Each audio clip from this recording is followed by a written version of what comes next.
ఇలా రేవంత్ రెడ్డి గారు గంధమల్ల ప్రాజెక్టుకు శంకుస్థాపన చేస్తున్నాడు. గంధమల్ల ప్రాజెక్ట్ అంటే ఏంటిది? కాళేశ్వరంలో అంతర్భాగం. మన మల్లన్న సాగర్ నుంచి గంధమల్లకు నీళ్లు పోతాయి. ఏమంటాడు రేవంత్ రెడ్డి? కాళేశ్వరం కుప్పకూలింది అంటాడు, అయిపోయింది కాళేశ్వరం అంటాడు. మరి కాళేశ్వరం లేకపోతే గంధమల్లకు నీళ్ళు ఎట్లా పోతాయి?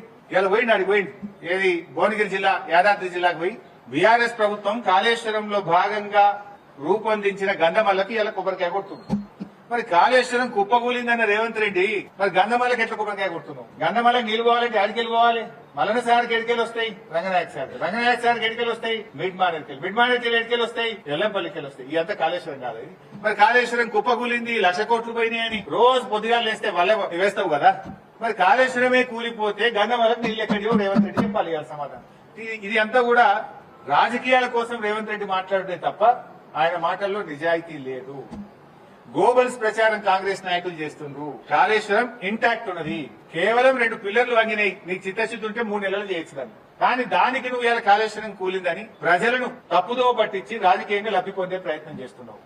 నేను సూటిగా అడుగుతున్నా, నువ్వు కొబ్బరికాయ కొట్టే గంధమల్లకు వచ్చే నీళ్లు కాళేశ్వరం నీళ్ళ కావచ్చు చెప్పు ఫస్ట్. కాళేశ్వరం నీళ్ళు వస్తాయా? ఏ నీళ్ళు వస్తాయి? గాలికెళ్ళి వస్తాయా? కాళేశ్వరం నీళ్ళే వస్తే కాళేశ్వరం కూలిందన్న నువ్వు మరి కాళేశ్వరం నీళ్లతో గంధమల్లకు కొబ్బరికాయ ఎట్లా కొట్టావు? హైదరాబాద్ లో మూసీకి నీళ్లు వేస్తా అంటున్నావు. నేను సూటిగా అడుగుతున్నా, మూసీకి పోయే నీళ్లు కాళేశ్వరం నీళ్ళ కావా? మరి కాళేశ్వరం కూలిందన్ను కాళేశ్వరం నీళ్లు మూసీకి ఎట్లా తీసుకుపోతాను కొబ్బరికాయ కొడుతున్నావు? అంటే నువ్వు అబద్దాలు మాట్లాడినావు, గోబల్స్ ప్రచారం చేసిన విషయం రాష్ట్ర ప్రజలకు అర్థమవుతుంది.